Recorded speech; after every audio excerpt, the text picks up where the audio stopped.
Leeds United Football Club are a club that are familiar with chaos and turmoil. The club's direct predecessors, Leeds City, who were managed by the great Herbert Chapman before his successes at Huddersfield Town and Arsenal, were forcibly disbanded and made to sell all of their players by the Football Association in 1919 due to allegations of illicit payments having been made to players during World War I.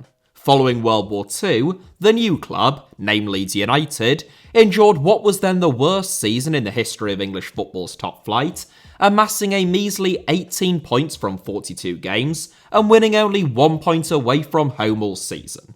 The latter being an unenviable record, which Leeds still hold to this day. Following the success of the Don Revie era at Elland Road, Brian Clough, a long-time critic of Leeds and of Revie, was appointed as Revie's successor.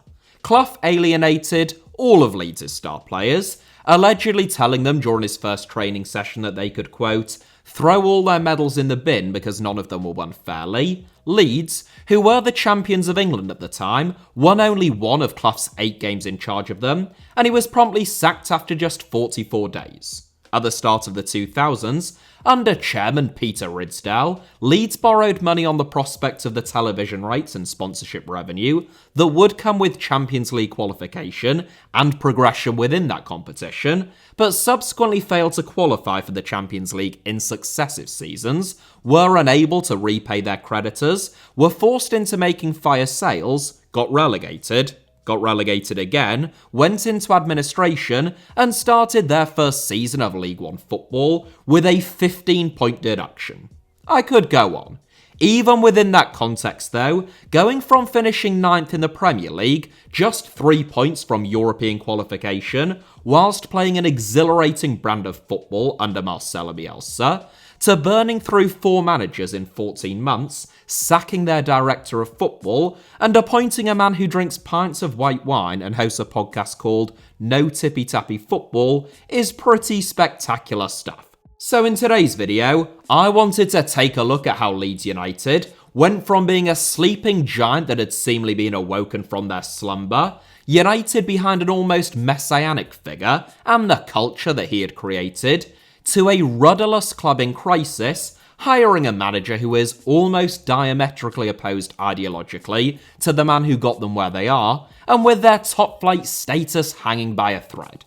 So sit back, relax, and join me on a journey to the former market town of Leeds, which is now one of the largest urban areas in the United Kingdom, as we explore how a football club that looked to have got everything right have thrown it all away in the blink of an eye, in a tale of hubris, complacency, and downright incompetence.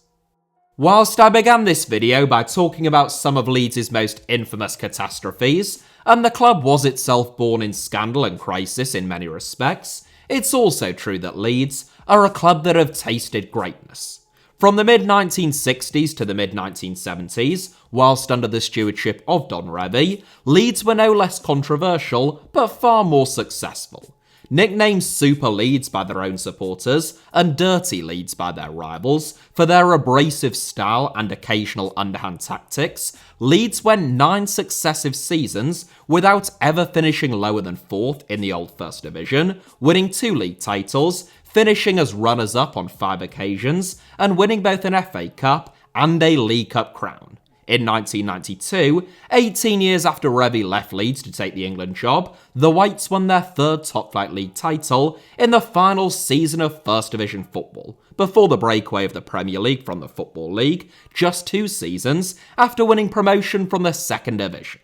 Leeds didn't just fail to defend their title in the Premier League's inaugural season though, they slumped all the way to 17th, finishing just 2 points above the drop. Nonetheless, over the next 8 seasons, Leeds finished in the top 5 on 6 occasions, and after local businessman Peter Ridsdale became chairman in 1997, Leeds decided to spend big. Serious investment was made, marked by the arrivals of David Batty, Mark Viduka, Robbie Fowler, Robbie Keane, and Olivier Dacour amongst others. Most notable of all was the signing of West Ham and England defender Rio Ferdinand for a British record fee of £18 million.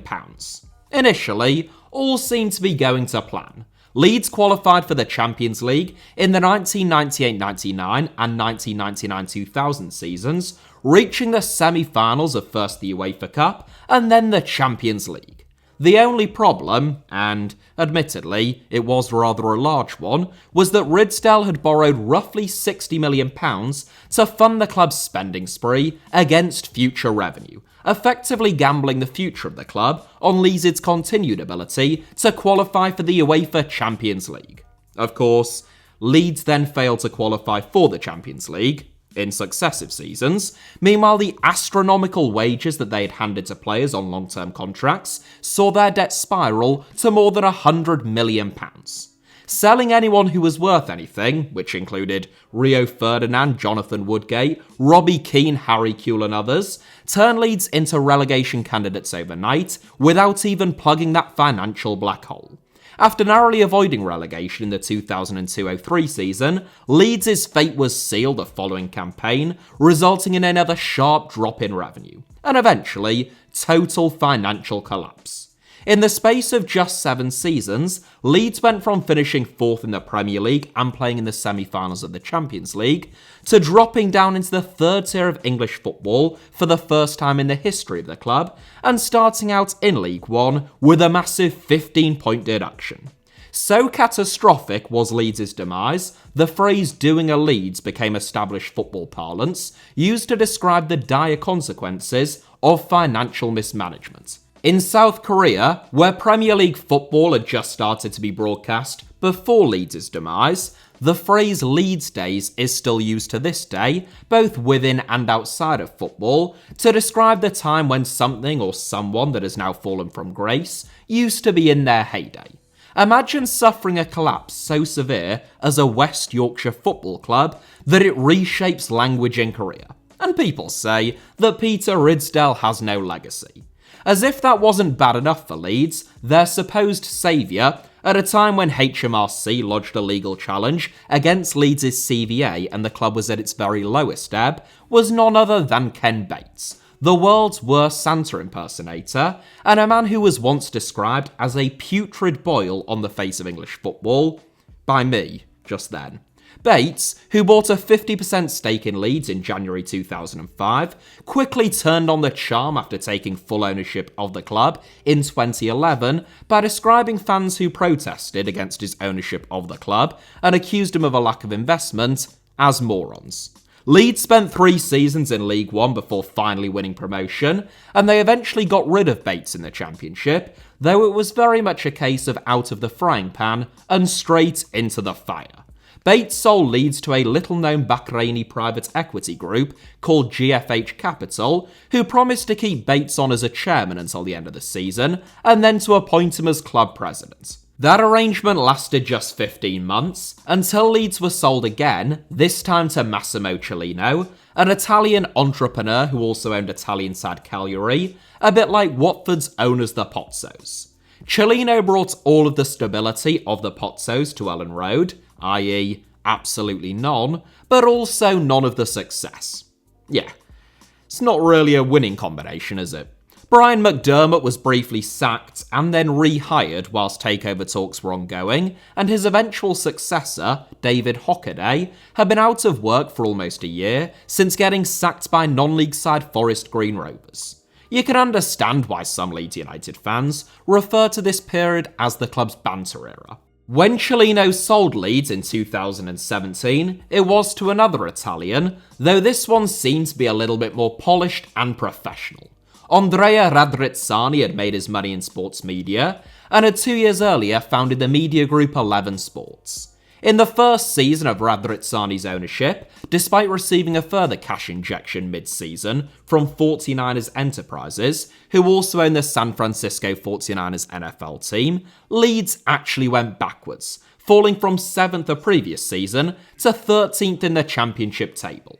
When Radrizzani took full ownership of Leeds in the summer of 2017, he appointed Victor Orta as his director of football. Orta had previously done the same job at Zenit St. Petersburg, Spanish side Elche, and most recently Middlesbrough, And in the summer of 2018, Radrizzani, reportedly acting on Orta's advice, decided that Leeds' ticket to the Premier League would be dependent not upon major investment in the playing squad, but on a spectacular managerial appointment. Orta had a few ideas. Leeds flirted with the idea of offering Antonio Conte, who had just left Chelsea, a deal worth £18 million a year, before concluding that he probably wouldn't want to manage in the Championship. Then Orta proposed the enigmatic Argentine Marcelo Bielsa, who had been out of work for 7 months since his 13-game stint at Ligue side Lille had been brought to an abrupt and shocking end. Radrizzani dismissed the suggestion, as with Conte, as being impossible, but Orta figured that it was worth a shot. On June 15, 2018, Marcelo Bielsa was announced as Leeds United's new head coach, having agreed a deal which was reported to be worth £6 million a year, rising to £8 million if Leeds won promotion.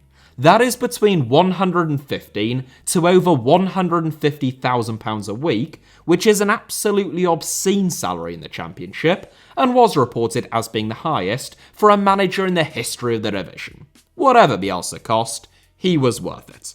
That is the conclusion that most Leeds United fans came to within Bielsa's first games in charge of the club. It wasn't just that Leeds won them all, though that does always help, it was the immediacy with which he had completely transformed the team.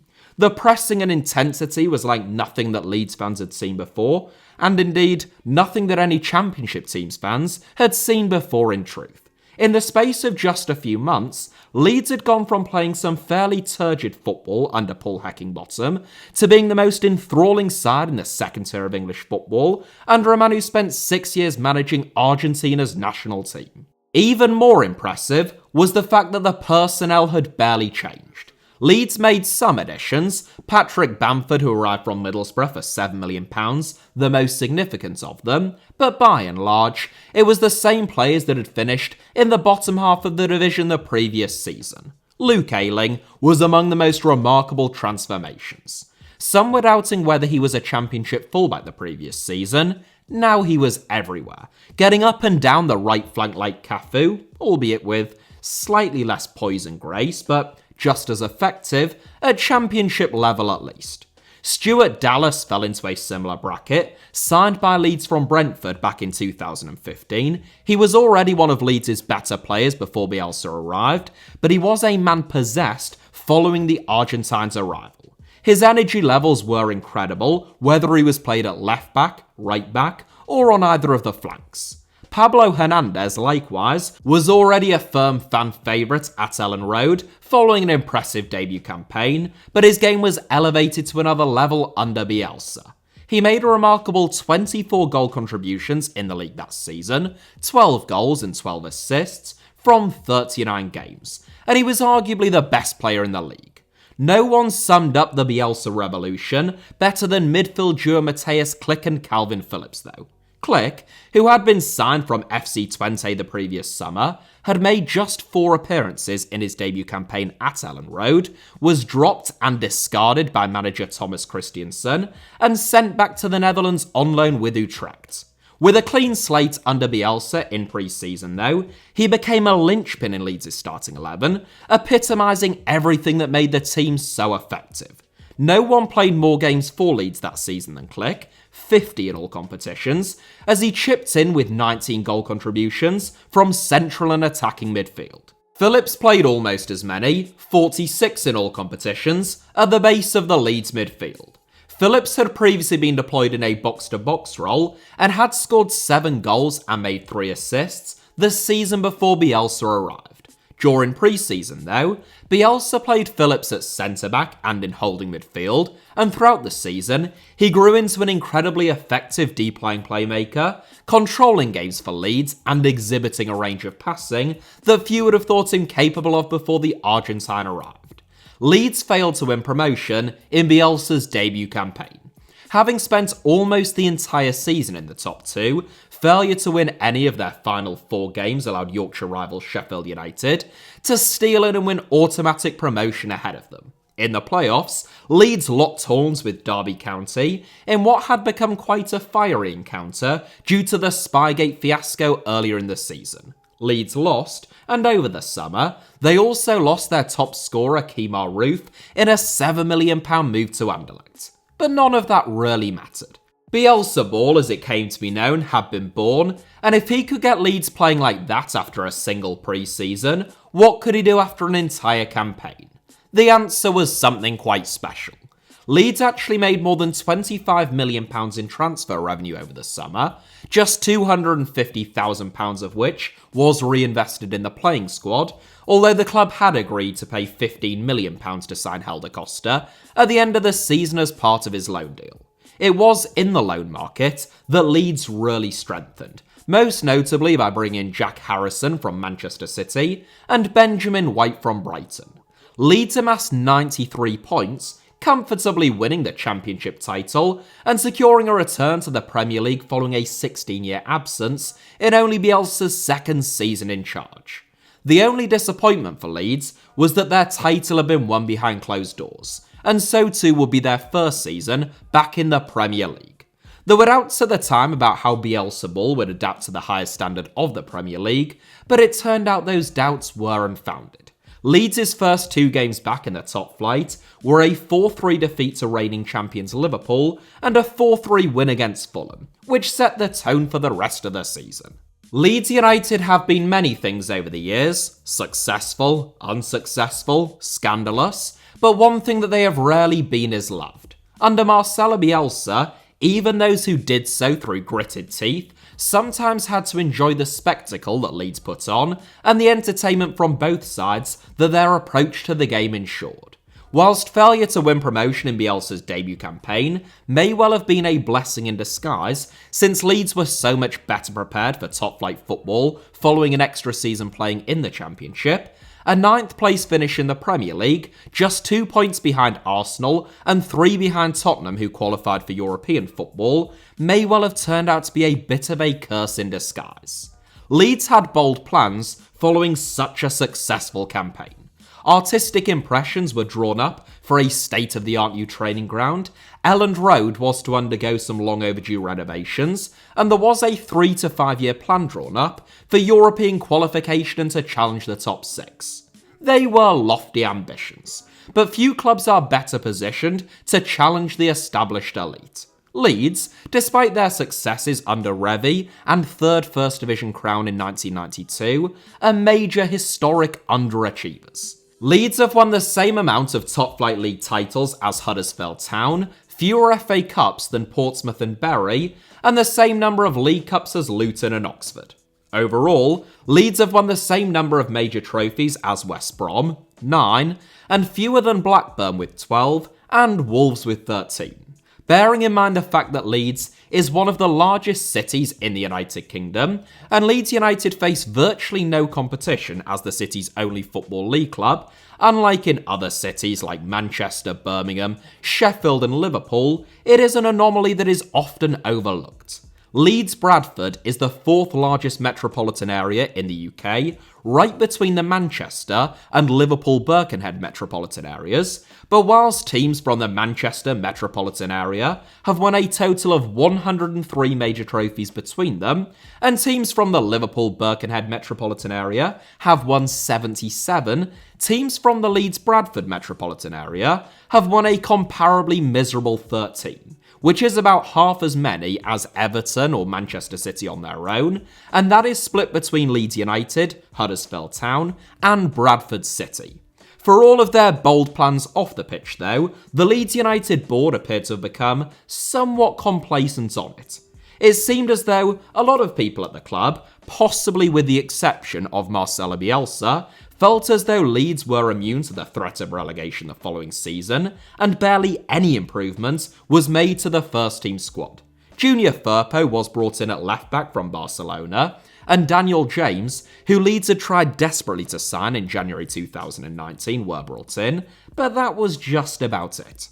Second-season syndrome is a frequent phenomenon amongst recently promoted clubs, but many of Leeds' ills appeared to be self-inflicted, and they were soon given a rude awakening, failing to win any of their first 6 games. The problems for Leeds were threefold, if you like. 1, they hadn't improved whilst others had. 2. Teams were more familiar with Bielsa ball and had found better ways of combating it. And 3. The small squad that Bielsa likes to maintain had been physically stretched to the limit, and injuries exposed a real lack of depth at the club. When the January transfer window opened, Leeds had won only 3 games all season, kept out of the bottom 3 solely because Norwich, Newcastle and Burnley were having freakishly bad starts to the season, and suddenly, the threat of relegation no longer seemed so outlandish. It was in January 2022 that the first real cracks started to appear in the relationship between Marcelo Bielsa and both Victor Orta and Andrea Radrizzani. Bielsa wanted signings, but only the right signings, who he felt were capable of playing or at least adapting to his style of play, as had always been the case. Over the summer, Bielsa had wanted Leeds to take Conor Gallagher on loan from Chelsea, but he refused to meet with Gallagher in person or offer him assurances of regular football. Those were 2 things that Bielsa never did. The first seemingly just out of personal preference, but the latter on a point of principle, that no one was guaranteed game time under Marcelo Bielsa, they would have to earn it. It is an admirable attitude, and perhaps one that ought to be ubiquitous, but whilst Bielsa was sticking to his guns, Patrick Vieira was busy meeting with Gallagher and giving him the assurances over game time that he wasn't getting from Leeds. Factor in not having to leave London, and Gallagher's mind was made up. There were other stories of players that Bielsa wanted but the Leeds couldn't get, either because they chose to join someone else or because Leeds deemed the moves to be too expensive. Within this context, there was a bit of a narrative war going on, in which the Leeds hierarchy appeared to be keen to ham up the idea that they had lots of new arrivals lined up, but that Bielsa failed to sign off on them. Among them were the likes of Donny van der Beek and Harry Winks on loan deals, supposedly scuppered by the Leeds United boss. Bielsa, for his part, largely kept quiet, but the noises coming from the Leeds United board appeared to be aimed at combating the growing malcontent amongst Leeds United fans, who accused them of not sufficiently having backed Bielsa within the transfer market. It probably didn't help matters, on the transfer front, that Leeds won the first 2 games of 2022, which propelled them to 9 points clear of the drop. January came and went then, with the only arrival being that of 18-year-old Mateo Joseph for an undisclosed fee from Espanyol. It also didn't help matters that Leeds had the ongoing fiasco and expense of Jean-Kevin Augustin hanging over their heads. Signed on loan from RB Leipzig whilst Leeds were still in the Championship, Augustin only played 48 minutes of football for Leeds before being returned to Leipzig, with Marcelo Bielsa having grown frustrated with his inability to get fit. The terms of Augustin's loan deal dictated that, should Leeds win promotion, they would be obligated to sign Augustin for a fee of around £18 million. Leeds were promoted, of course, but they believed that the compulsory purchase agreement had been invalidated because the stated date by which they would have to have been promoted was June 30th. The pause in the season caused by COVID-19 meant that Leeds weren't actually promoted until July 17th, but a FIFA ruling in June 2021, following a complaint registered by Leipzig, found in favour of the German club, ordering Leeds to pay them the fee in full. Leeds subsequently launched an expensive legal challenge against that verdict with the Court of Arbitration for Sport, which they also lost, forcing them to pay up, and to make matters even worse still, FIFA most recently ordered Leeds to pay Augustin £24.5 million personally in unpaid wages on account of them never having actually signed him or paid him a salary following the loan deal. Leeds are also challenging that decision by FIFA, and I very recently made a whole video about this entire saga, but it is just yet another layer of chaos, mismanagement, and lost revenue at Leeds in recent years, restricting their ability to go out and sign players that they actually want. Less than a month after the underwhelming January transfer window slammed shut, Leeds sacked Marcelo Bielsa, in a move that shocked and saddened an awful lot of Leeds United fans. Andrea Radrizzani called Bielsa a legend and claimed that it was a decision that he never thought that he would make, but that the club's defensive frailties had become so great and the spirit amongst their players so low that he felt forced to take evasive action. American head coach Jesse Marsch, who had spent the last 7 years being employed solely by clubs that were part of the Red Bull franchise, was appointed the day after Bielsa departed. It was often suspected that Marsch might have been given the job because of the 49ers' partial ownership of the club and reported ongoing talks about full ownership, but as with Bielsa, appointing Marsch was actually Victor Orta's decision. He had been in semi-regular contact with Marsch for almost 2 years, and whilst one imagines that the 49ers had few objections to his arrival and the subsequent signing of several US MNT players, it was Orta who was the driving force behind it. Marsch kept Leeds United in the Premier League, by the skin of their teeth, thanks to Burnley losing at Newcastle and Leeds beating Brentford on the final day of last season, and the Leeds United board would be well within their rights to claim that as a justification for their decision. Almost 12 months on though, Marsch is gone, so too is his successor. Leeds have fewer points than they did at this stage last season, they are once again embroiled in a relegation scrap, and it feels as though everything that made the Bielsa era so special has been worn away. What's often lost on those outside of Leeds United looking in is that Marcelo Bielsa wasn't just loved because he finally got Leeds back into the Premier League and then finished 9th, he was loved because of the culture that he created and how his teams conducted themselves both on and off the pitch. Fans could see exactly what he was trying to do, how hard the players were working for him and for the club, and the commitment to the cause. And even when Leeds lost games, fans would often stay behind to applaud their efforts, understanding that it was just a flashpoint within something much larger. That is no longer the case. Leeds fans don't see that level of effort from the players, or clear thinking at management or boardroom level, primarily because neither exist. A defeat now is just another defeat, with little else to hang on to, and there have been a lot of them. Leeds lost their 2 best players last summer in Rafinha and Calvin Phillips, and whilst that money was reinvested, it was reinvested badly, with only 1 or 2 exceptions. Brendan Aronson, who was brought in for just shy of £25 million from Marsch's former club Red Bull Salzburg, has looked lightweight and unable to compete in his first season in the Premier League. Luis Sinisterra, who was signed for £21 million from Feyenoord, showed promise at the beginning of the season, but has been hamstrung by injuries and fitness concerns, and was recently ruled out for the remainder of the campaign, and Rasmus Christensen, another Red Bull arrival, signed for £22 million from Red Bull Salzburg, has played in 3 different positions this season, and has looked a liability in all 3.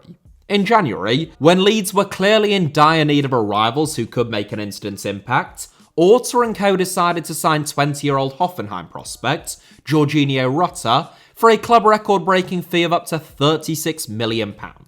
Now, Rutter may well go on to become a great player, I don't know, but he isn't one yet, and he has fixed precisely 0 problems in his first half season at Elland Road. Marsch was sacked within a month of the January window slamming shut, just like Bielsa before him, and replaced by Javi Gracia, who despite winning his first game, went on to suffer 5-1 and 6-1 defeats to Crystal Palace and Liverpool, with a 4-1 defeat last weekend at Bournemouth proving to be the final straw. Now he's also gone, as has Victor Orta, who sarcastically shouted "sack the board" at Leeds' own fans following a 4-3 win against Bournemouth back in November, mocking their calls for him and others to go. Since then, Leeds have won a grand total of 3 games, lost 12, and are 20th in the Premier League form table during that time. Few Leeds fans will miss him. Leeds have decided, for the last 4 games of this season, that they don't need the sort of tippy-tappy football that might have been associated with Marcelo Bielsa. They just need results. And who better to get them than Sam Allardyce, host of bookmaker William Hill's Finest podcast, I'm not aware if they have any others, and a man who was dismissed in ignominy by England after just a single game in charge.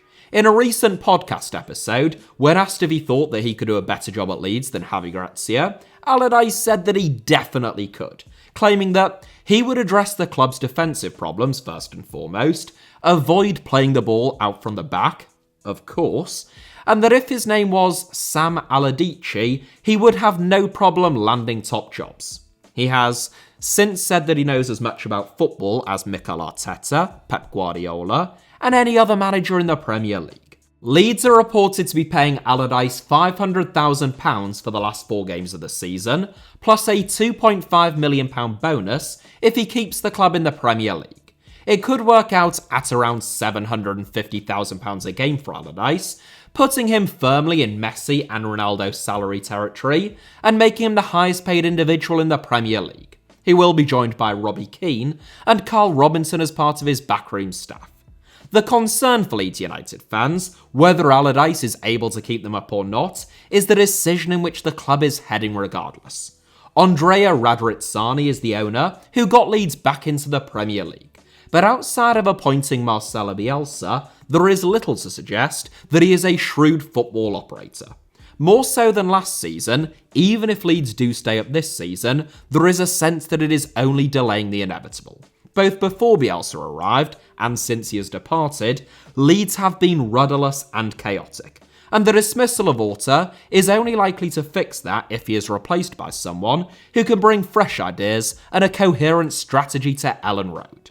The reality of the Premier League, as I have said numerous times on this channel, is that unless you are one of the big 6, owned by a despotic dictatorship, or possibly either Matthew Benham or Tony Bloom, relegation at some stage will always be inevitable. It's a matter of when, not if, even for clubs the size of Leeds, Everton, Sunderland or West Ham. In spite of that fact, there was absolutely no reason for Leeds United to be in such a dire position so soon, after having created such a feel-good factor and finishing in the top half of the division. That is incompetence, plain and simple. A majority of Leeds United fans think that the club was wrong to sack Marcelo Bielsa, and certainly the timing was abysmal. It is important to note that Leeds conceded 17 goals in their last 4 games under Bielsa, losing 3-0 to Everton, 4-2 to Manchester United, 6-0 to Liverpool, and 4-0 to Tottenham. I think a strong case can be made that Bielsa's time at Leeds was always likely to come to a fairly abrupt end. His training was so intense and the physical demands that he put on players so great that it was always likely to catch up with them, especially with such a small squad competing in the toughest division in the world.